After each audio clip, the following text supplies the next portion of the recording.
This is Money, Motivation, and Mike, and I'm your host, Michael Wainwright. In charge of all the controls in the show is Jason Wright. And hello to you, world. This is the show that can and will change your life. As promised, we're coming on. We just did our Charles James Kirk episode of his passing, and going into what is continuing, which is Turning Point USA, TPUSA, and how it was put together, the thoughts behind it, where it is today.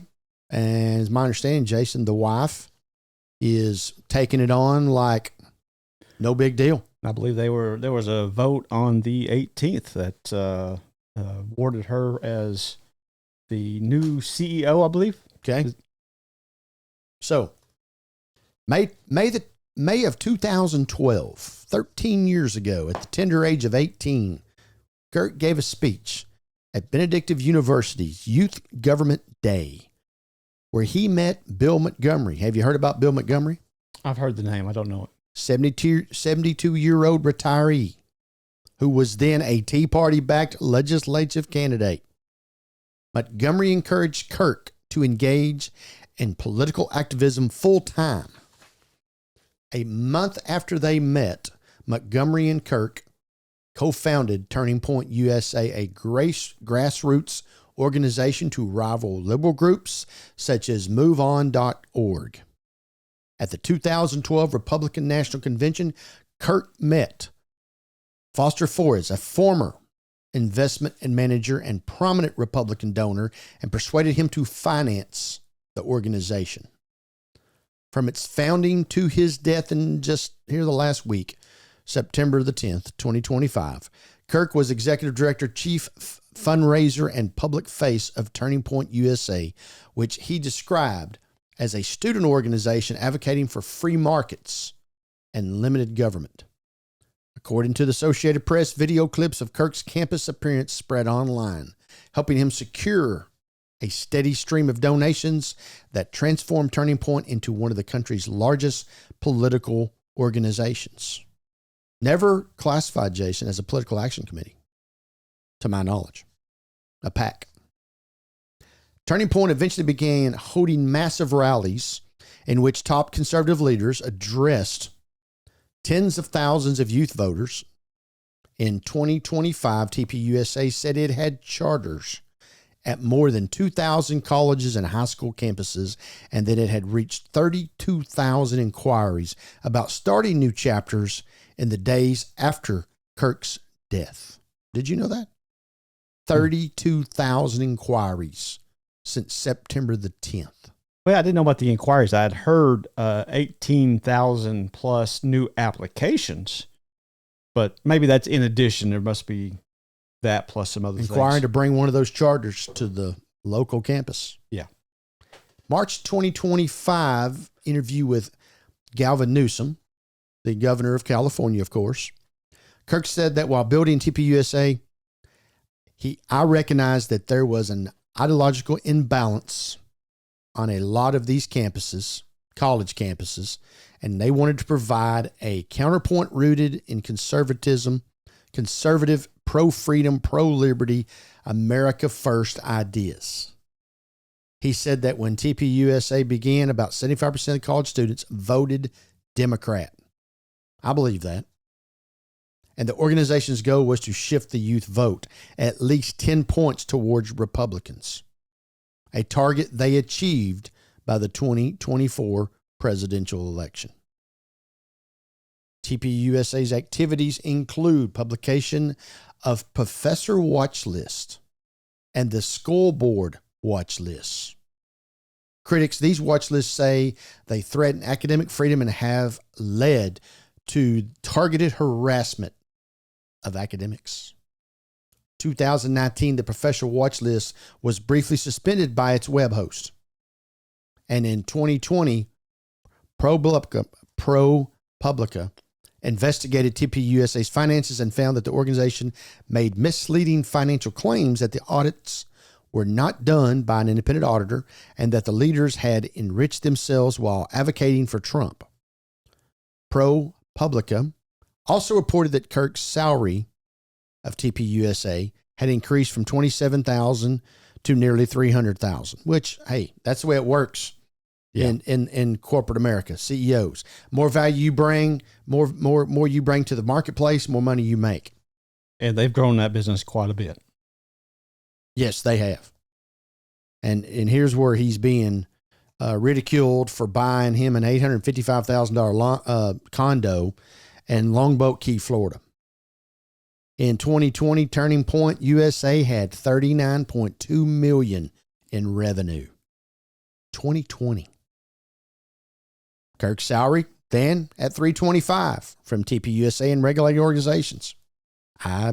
Once again, there's this old thought in the church house that I think that the preacher is supposed to struggle and just get by. Meaning that he or she now, in my day it's a he, still in my day it's a he, that you can only make so much money. You cannot bring value to the church and be compensated for that. And we have more multimillionaire pastors today than we've ever had in our lifetime. Yeah. But nevertheless, the old regime, the church will take care of you until you get booted out, and then you have nothing. 2021, this is the Turning Point Academy. 2021, TPUSA announced it would launch an online academy as an alternative to schools, poisoning our youth with anti-American ideas. His thoughts on what's going on in schoolhouses. Turning Point Academy was intended to cater to families seeking an American-first education. Arizona education firm StrongMind initially partnered with TPUSA with plans to open the academy by the fall of 22 and amassed its potential to generate over $40 million in gross revenue at full capacity. That'd be 10,000 students. The partnership ended after StrongMind received backlash from its own employees. The key subcontractor Freedom Learning Group, which prepared course content for the academy, they also backed out. Now, the Turning Point action. May of 2019, it was reported that Kirk was preparing to launch Turning Point Action 501c4, an entity designed to elect more conservatives. In July 2019, Kirk announced that Turning Point Action had acquired students for Trump alone with all associated media assets. He became chairman and launched a campaign to recruit 1 million students for the 2020 Trump re-election campaign. This was unsuccessful, as we know. The unsuccessful effort led TPUSA and Trump campaign to blame each other for an overall decline in Trump's youth support. So right there, he and Trump were at odds, even though he's a Trump guy. And like I said on a previous episode, they didn't always see eye to eye either. But it comes across as Charlie Kirk was born to be a Trump supporter. He was mega before mega was mega. That's the way it's perceived through our national media. He was only put on this earth to help Donald Trump. My opinion. Not the case. In December 22, Kirk announced the Mount Vernon Project, initiative of Turning Point Action to remove members from the Republican National Committee who were not grassroots conservatives. Okay, so now going after his own people, conservative Republican. But if you don't see the conservative view, you don't need to be involved. So he's not just going after the poor liberal Democrats, as has been said. Now, did you know he was involved in January 6th? I didn't know what his involvement was in that. I figured he might have been there. January the 5th, 2021, the day before the Washington, D.C. protests that led to the January 6th United States Capitol attack, Kirk wrote on Twitter that Turning Point Action and Students for Trump were sending more than 80 buses of patriots to D.C. to fight for the president. A spokesman for Turning Point said that the group ended up sending 7 buses, not 80, with 350 students in a lead up to the storming. They were part of it. Kirk said he was getting 500 emails a minute calling for a civil war. Publix grocery store, better known in the South, definitely hardcore Florida. Publix heiress Julie Fancelli gave Kirk's organization $1.25 million to fund the buses to the January 6th event. Kirk also paid $60,000 for Kimberly Guilfoyle to speak at the rally. All right. Now, what's the backlash to that? Afterward, Kirk said that the violent acts at the Capitol were not on and anything to do with his group and did not represent mainstream Trump supporters. He was subpoenaed. Do you know that? No. Appearing before the United States House Select Committee on the January 6th attack. This happened in December of 2022. He pleaded the Fifth Amendment, privileges against self-incrimination. His team provided the committee with 8,000 pages of records in response to their request. In another closed-door meeting of the House January 6th committee, Al Alexander blamed Kirk and TPUSA for financing the travel of demonstrators to Save America rally. All right. Now we just went over what really happened. They rented 7 buses with 350 people on it. And now Al Alexander, the committee chairman, is blaming Kirk for, I guess, sending 250,000 people up there. We know how it is. TPUSA spokesman Andrew Covitt denied that Kirk advocated for violence and gave a statement saying Charlie wants to save America with words, persuasion, courage, and common sense. Now, I'm all about the common sense. We don't have any of that. The left is desperate to conjure up some Christian bogeymen that simply doesn't exist. Now, I remember that. We're telling churches either get involved or have a say in the direction of your country, or you'll leave a void that someone else doesn't share your values will fill. Now, Turning Point also gets involved in faith. I'm not going to get into that today. We've talked a lot about the Turning Point. Jerry Falwell Jr., big supporter, involved with Kirk on different things. Matter of fact, they co-founded a Faith and Liberty Center, something along those lines. They spent over $50,000 on Facebook advertisement promoting the Trump and the Republican candidates.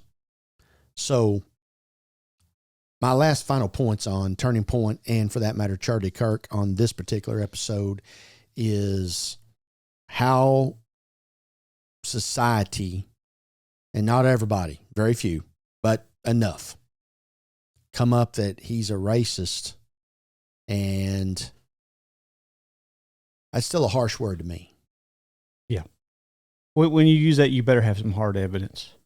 I mean, racist, child molester, drug dealer, they're all up there.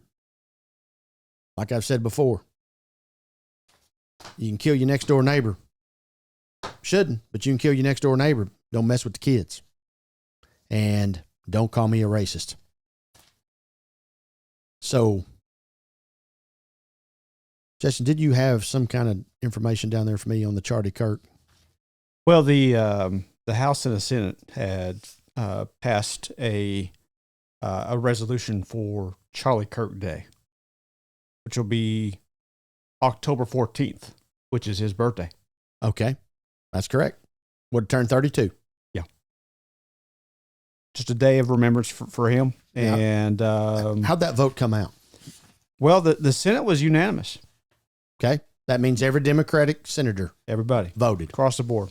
Now, in the House, it was 310 to 58. That's with 95 Democrats supporting.